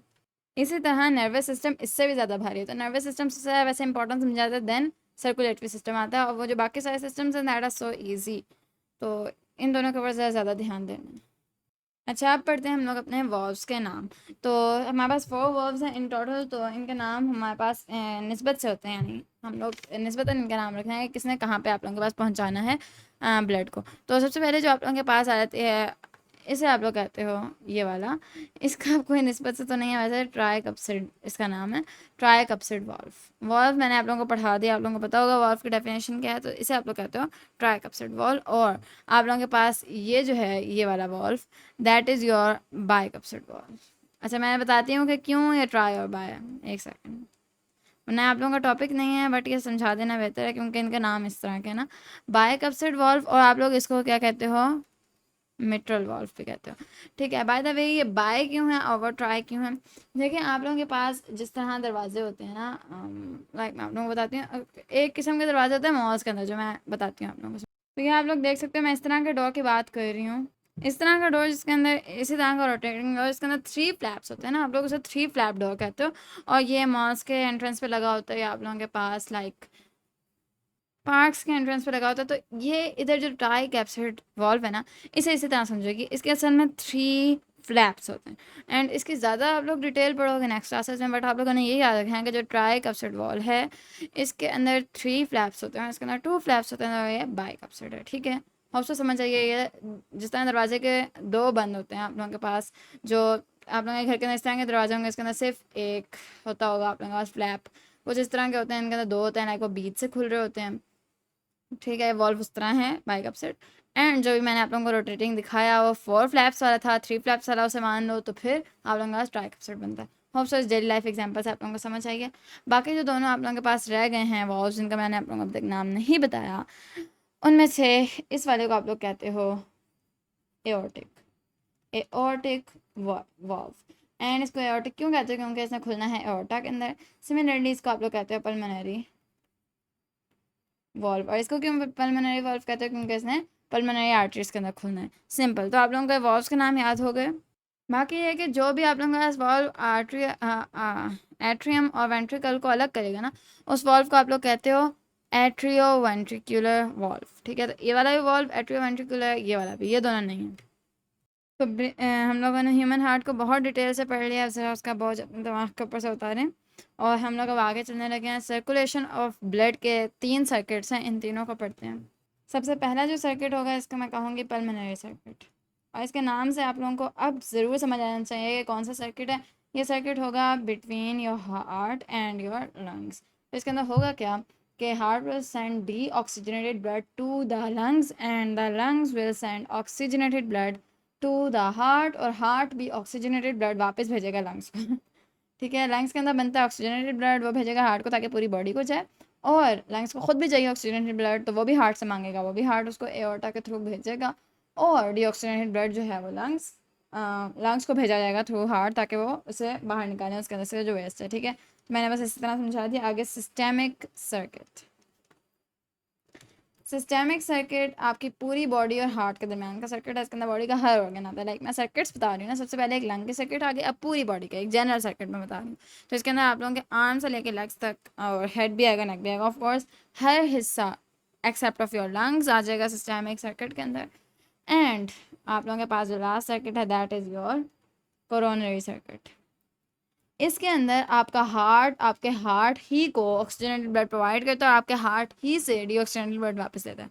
What does that mean? आपके हार्ट के मसल्स हैं और आपके हार्ट को भी पंप करने के लिए ऑक्सीजनेटेड ब्लड की ज़रूरत है, उसको भी न्यूट्रिएंट्स की ज़रूरत है, उसको भी ऑक्सीजन की ज़रूरत है। तो वो भी उसके अंदर, उसके ऊपर भी सारी आप लोगों के पास आर्टरीज और वेन्स का नेटवर्क बिछा हुआ है हार्ट के इर्द गिर्द पूरा। और आर्टरीज के थ्रू उसके अंदर उसके मसल्स के अंदर आप लोगों के पास, उसके लिविंग सेल्स के अंदर आप लोगों के पास जा रहा है ऑक्सीजनेटेड ब्लड और उसकी वेन्स कलेक्ट कर रही हैं आप लोगों के पास उसका डीऑक्सीजनेटेड ब्लड। तो होप सो आप लोगों को अब ये भी समझ आ गया है, आपके सारे सर्किट समझ आ गए हैं, आपको हार्ट का सारा स्ट्रक्चर समझ आ गया एंड दैट्स इट। तो अभी हम लोगों ने पढ़ लिया ये वाला भी है। चलो अब इसके बाद मैं एक चीज़ के ऊपर दोबारा से ज़्यादा से डेप्थ करने जाना चाहती हूँ। इसका नाम मैं शुरू में डेप्थ करने गई थी कि what was the minerals transported by the blood. ठीक है, इसके नाम में दोबारा से डेप्थ जाती है एंड देन हम लोग डिजीज़ पढ़ते हैं। तो अब ये कौन कौन से मिनरल्स हो सकते हैं? सबसे पहले आप लोगों को मालूम होना चाहिए, सबसे ज़्यादा कॉमन है that is your digested food. यानी इसके अंदर जितने भी न्यूट्रिएंट्स हैं, आप लोगों ने अच्छी तरह पढ़ा था लैक्टियल से किस तरह आप लोगों के पास फैटी एसिड्स अब्सॉर्ब हो रहे थे ब्लड कैपिलरी से, आप लोगों को याद होना चाहिए। डाइजेस्टिव सिस्टम के अंदर मैंने सब कुछ डिटेल से पढ़ा था, so I am not going to explain it again. लेकिन इसके अंदर लैक्टियल्स का आपने जिक्र करना, ब्लड कैपिलरीज का जिक्र करना, उसके बाद ये कि ऑक्सीजन जो है उसकी भी ट्रांसपोर्ट होती है, दैट जस्ट टेक्स प्लेस। यानी वो तो ऑक्सी हीमोग्लोबिन ही बनती है, ऑफ कोर्स हीमोग्लोबिन के साथ ही वो ऑक्सीजन बाइंड करती है, लेकिन वो ऑक्सीजन आई कहाँ से है? वो लंग्स के थ्रू आई है, वो हम लोग रेस्पिरेटरी सिस्टम के अंदर पढ़ गए हैं।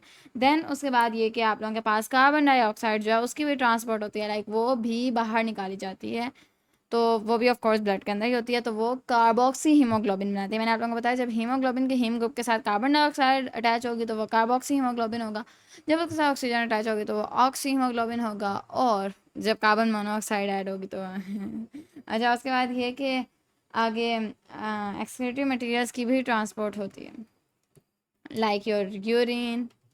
ये जो मटेरियल्स हैं इनको आपकी जो कैपिलरीज होती हैं, आप कैपिलरीज ना बोलो, वेजल्स बोलो, ठीक है, जो ब्लड वेजल्स होती हैं वो इन मटेरियल्स को किडनीज तक लेके जाती हैं और वहाँ से ये डिपॉजिट आउट हो जाती हैं, ठीक है। और इसके बाद आप लोग हार्मोन्स बोल सकते हो, बिकॉज हार्मोन्स भी ऑफ कोर्स आप लोगों के ब्लड के अंदर से ही ट्रैवल करते हैं।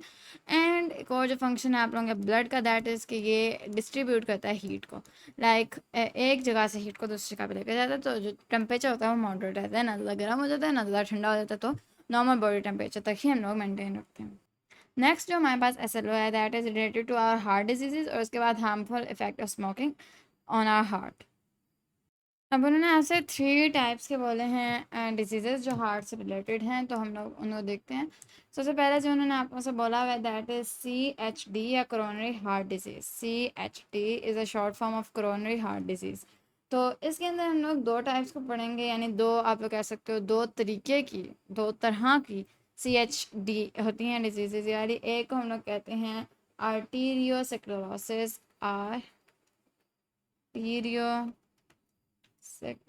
सेक्लियोसिस। ठीक है, इसको भी मैं समझाती हूँ कि कौन सी किस टाइप के, यानी इसकी डेफिनेशन क्या है। और दूसरी को हम कहते हैं आर्थीरोस्क्लेरोसिस, आर्थीरोस्क्लेरोसिस। तो 2 टाइप्स के हैं। अच्छा, ये वाली जो है ना, इसके अंदर आप लोगों के पास आर्टरीज होती हैं, वो जो होती हैं वो हार्ड हो जाती हैं, ठीक है, उनकी हार्डनिंग हो जाती है। अब हार्डनिंग की वजह से फ्लेक्सिबल उस तरह नहीं रहेंगी, तो दे जस्ट ब्लास्ट, उनके दरमियान में हेमरेज हो सकता है, ठीक है। उनका अंदर जो आप लोगों के पास फटने के चांसेस हैं वो ज़्यादा हो जाते हैं, क्योंकि जब तक ये फ्लेक्सिबल नहीं होगी तो आर्टरीज़ के अंदर वो एक जो फटने के आगे रेजिस्टेंस है वो रहती है। जब ये हार्ड हो जाती हैं तो दे कुड ईज़िली जस्ट वो इजीली फट सकती हैं, ठीक है। और एथीरोस्क्लेरोसिस के अंदर ये आर्थीरो नहीं है, सॉरी एथीरो, ठीक है, जस्ट टी, आर नहीं आएगा।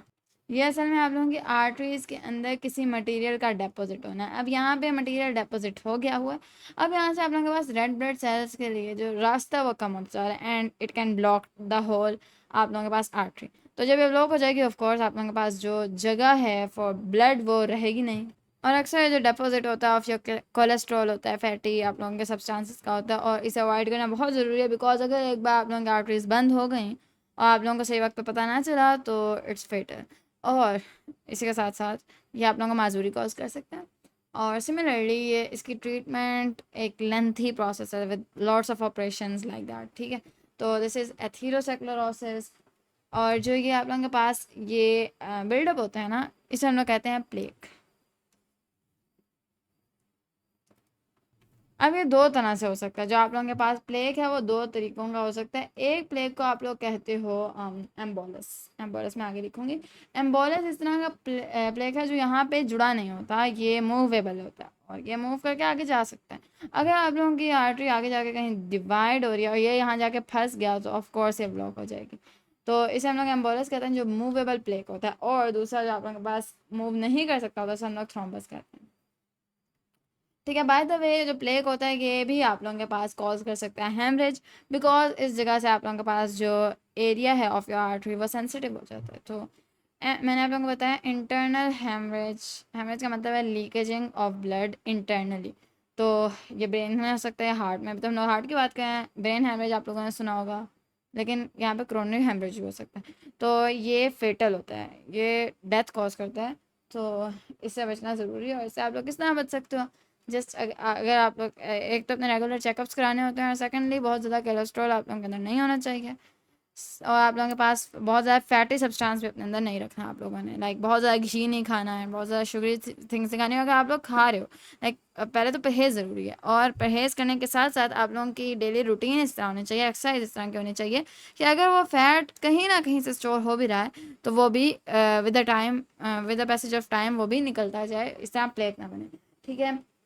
तो ये हमारे पास था CHD, जितना हम लोग पढ़ सकते थे हम लोगों ने उसे पढ़ लिया। अच्छा, उसके बाद CHD के बाद हम लोगों ने जो दूसरा पढ़ना that is myocardial, myocardial infarction. तो ये दूसरी हार्ट डिजीज़ है। ये असल में आप लोग कह सकते हो रिजल्ट है, इफेक्ट है ऑफ दिस प्लेग बिल्डअप। जब ये प्लेग बिल्डअप होगा तो आप लोगों के पास किसी specific part of your body, देखें पूरी बॉडी में तो एकदम ऑक्सीजन खत्म नहीं हो सकती, बिकॉज किसी एक आर्टरी बंद, कोई एक आर्टरी बंद हुई है ना, तो ये भी मैटर करता है कि वो मेजर आर्टरी थी या कोई एक बहुत ज़्यादा कम नुकसान पहुंचाने वाली आर्टरी थी, ये भी मैटर करता है। बट आप लोगों की कोई ना कोई आर्टरी डैमेज हुई है और फिर उसके हिसाब से कोई ना कोई मसल इस तरह का है जहाँ तक वो ब्लड नहीं पहुंचा ऑक्सीजनेटेड, तो ये जो आप लोगों के पास इन्फेक्शन है ये लैक ऑफ ऑक्सीजन, यानी जब प्लेग्स बन जाएँ तो ऑक्सीजनेटेड ब्लड वहाँ पे ना पहुँचे उस मसल के अंदर, तो वो मसल डाई कर जाता है, और वो लैक ऑफ ऑक्सीजन की वजह से। तो आप लोग कह सकते हो death of muscle due to lack of oxygen. अच्छा, अब ये चूंकि उसका इफेक्ट है, अब हम लोगों ने इसकी ट्रीटमेंट पढ़नी है। लेकिन सबसे पहले तो ज़रूरी है कि आप लोग इसे होने ना दो। तो मैंने प्रिवेंशन तो आप लोगों को बता दी, लेकिन अब फ़र्ज़ करो हो गया है तो अब ट्रीटमेंट तो करनी पड़ेगी। तो ट्रीटमेंट आप लोग किस तरह कर सकते हो, ऑफ कोर्स सर्जिकल, मैंने आप लोगों को बताया इसके बहुत सारे ऑपरेशन हैं, लाइक बाईपास होती है बाईपास सर्जरी। आप लोगों को इसका पता होगा कि आप लोगों के पास जो आर्टरी है, जो पार्ट आप लोगों का डैमेज्ड है, उस आर्टरी के अंदर से वाला पार्ट रिमूव कर दिया जाता है एंड देन आर्टिफिशियल लगा दिया जाता है। तो हम लोग इसे बाईपास सर्जरी कहते हैं। सिर्फ हार्ट की नहीं होती, आप लोगों ने कहीं और की भी सुनी हो सकती है, रिब्स की बाईपास सर्जरी, ब्रेन की, एंड ब्रेन की मैंने तो कभी नहीं सुनी वैसे, लेकिन रिब्स की सुनी हुई है, और ये हार्ट की। तो उसके अंदर होता क्या है कि आप लोगों के पास जो आप लोगों का अफेक्टेड पार्ट होता है उसे निकाल दिया जाता है और उसकी जगह आप लोगों के पास आर्टिफिशियल पार्ट लगा दिया जाता है। एक ये तरीका है, और दूसरा आप लोगों के पास जो तरीका है उसे हम लोग कहते हैं एंजियोप्लास्टी। इसके अंदर वो एक टूल बीच में इंसर्ट करके आप लोगों के उस प्लेग को खोलते हैं, लाइक वो प्लेग वहीं पे मौजूद होता है लेकिन वो आपकी आर्टरी को खोलते हैं। मैं इसकी पिक्चर्स प्रोवाइड करती हूँ, तो इसकी मुझे बहुत अच्छी वाली पिक्चर्स मिल गई हैं। अब बाईपास सर्जरी को आप लोग देख सकते हो, ये आप लोगों के पास जो ऊपर निकल रही है ना एओर्टा से, आप लोगों के पास यहाँ पे कोई करोनरी, आप लोगों के पास आर्टरी जो थी, जो हार्ट को ही खुद ऑक्सीजनेटेड ब्लड प्रोवाइड करी थी, वो डैमेज हो गई। और हार्ट को चूँकि ऑक्सीजन मिलना बहुत ज़्यादा ज़रूरी है, वरना पूरी बॉडी को कोई ऑक्सीजन नहीं मिलने लगी, तो फिर ये आर्टिफिशियल आप लोगों के पास वेंस लगाई हैं, जबकि इतनी ज़्यादा आई डोंट थिंक सो एक ही सर्जरी के अंदर होती होंगी, लेकिन अब उसकी ज़्यादा सारी ब्लॉक हो गई हैं इस बंदे की, तो उन्होंने 3 आर्टिफिशियल वाली लगा दी हुई हैं। और जो बीच से यानी सीधा उन्होंने एओर्टा के साथ इसको जोड़ दिया ताकि एओर्टा सीधा ही यहाँ पे पहुँचा दे। अब यूँ भी हो सकता है कि आप लोगों के पास एक ये डैमेज आर्टरी है, तो आप लोग इस वाले पार्ट को, ये वाला पार्ट डैमेज है तो आप लोग यूँ करके जोड़ दो। इन्होंने क्या किया कि एओर्टा के साथ ही सीधा उस वाले एरिया को जोड़ दिया जो एरिया डेड हो रहा था, ताकि सीधा ही एओर्टा जो है वो ब्लड यहाँ तक पहुँचा दे। दिस इज़ ऑल्सो तरीका। अच्छा, उसके बाद एंजियोप्लास्टी जो है उसके अंदर उन्होंने ये बीच में एक टूल इंसर्ट किया एंड देन ये खोला, तो ये आप लोगों के पास एक इस तरह ये प्लेग तो था यहाँ पे मौजूद, अभी भी है यहाँ पे है, लेकिन उन्होंने इस आर्टरी को खोल दिया और ये बहुत ज़्यादा लॉन्ग लास्टिंग नहीं है, लेकिन चलें एक ट्रीटमेंट तो है। अच्छा, उसके बाद मायोकार्डियल इन्फार्क्शन के बारे में हम लोगों ने बात कर लिया ना। जो हमारे पास लास्ट एक उन्होंने हमें बीमारी बताई है, क्रोनिक डिजीज़ बताई है, उसके बारे में बात करते हैं। देखिए एट वेरी लास्ट, अगर आप लोग इन चीज़ों से बचना चाहते हैं तो आप लोगों को ना ज़्यादा फैट्स खाने हैं, ना ज़्यादा ब्लड प्रेशर अपना रखना है, ना आप लोगों ने बॉडी वेट अपना ज़्यादा होने देना है, स्मोकिंग भी नहीं करनी है, स्ट्रेस को भी अवॉइड करना है, एक्सरसाइज भी करनी है। लाइक परहेज़ करेंगे तो आप लोग इन चीज़ों से बचेंगे। अच्छा, उसके बाद एंजाइना, ये आप लोगों के पास तीसरी डिजीज़ है, इसके बारे में आप लोगों का एसएलओ आप लोगों से पूछता है, और ये आप लोगों की चेस्ट पेन है, डिस्कम्फर्ट है, वो इस वजह से होती है कि आप लोगों के पास जो हार्ट है उसको रिच ऑक्सीजन वाला ब्लड नहीं मिल रहा। ये भी वही बात है जो पहले हो रही है कि ऑक्सीजन की वजह से, ऑक्सीजन ना मिलने की वजह से आप लोगों के पास जो डेड हो जाते हैं सेल्स। लेकिन इनमें ज़रा फ़र्क समझने की कोशिश करें, फ़र्क ज़रा समझने की कोशिश करें। सबसे पहले CHD है, that is the hardening of arteries या प्लेग बिल्डअप। ये सिर्फ हार्ट के अंदर नहीं, आपकी बॉडी के अंदर कहीं भी आर्टरीज के अंदर हो सकती है, इसकी वजह से आप लोगों का जो हार्ट है उसके फंक्शनिंग के अंदर कोई ना कोई मसला हो सकता है। अब मायोकार्डियल इन्फार्क्शन जो है वो इस प्लेग बिल्डअप का रिजल्ट है, और इसकी ट्रीटमेंट मैंने बता दी। एंजाइना के अंदर जो आप लोगों के मसल्स हैं वो डेड नहीं होते, they just show a symptom, वो एक चेस्ट पेन शो कराते हैं ताकि वो बता सकें कि हमें ऑक्सीजन रिच ब्लड नहीं मिल रहा। हार्ट ये बता सके कि मुझे ऑक्सीजन रिच ब्लड नहीं मिल रहा, ऑक्सीजन उसे मिल रही है लेकिन ऑक्सीजन रिच ब्लड नहीं मिल रहा उसे, ठीक है। तो इसके अंदर आप लोगों को चेस्ट पेन हो सकती है, और जो हार्ट है वो तेज़ी से धड़क सकता है, और वो ज़्यादा कोशिश कर सकता है आप लोगों के पास ऑक्सीजन लेने की, और आप लोगों को इसका जो रिज़ल्ट हो सकता है आप लोगों के ऊपर, that could be unconsciousness. Further more fatigue, यानी आप लोगों को दर्द हो सकती है, थकावट हो सकती है, और इसके बाद आप लोगों को वॉमिटिंग हो सकती है, ब्रेथ कम हो सकती है, एवरीथिंग लाइक दैट, ठीक है। यानी वो सिम्टम्स उसी तरह के। और ये आप लोगों को कब फेस आप लोग करेंगे एंजाइना को, लेकिन ये प्लेग का भी रिजल्ट हो सकता है, लेकिन ये जो ज़्यादा डिपेंड करता है आप लोगों की इर्द गिर्द की सराउंडिंग की हवा पर डिपेंड करता है कि उसके अंदर इतनी ऑक्सीजन है कि आपकी बॉडी को सही तरह से ऑक्सीजन मिल रही है, या उसके अंदर ज़्यादा आप लोगों के पास वो गैसेज हैं जो आपकी बॉडी इनहेल नहीं करना चाह रही थी। अच्छा, अब स्मोकिंग के हम लोग हार्मफुल इफ़ेक्ट्स पढ़ेंगे ऑन आवर हेल्थ।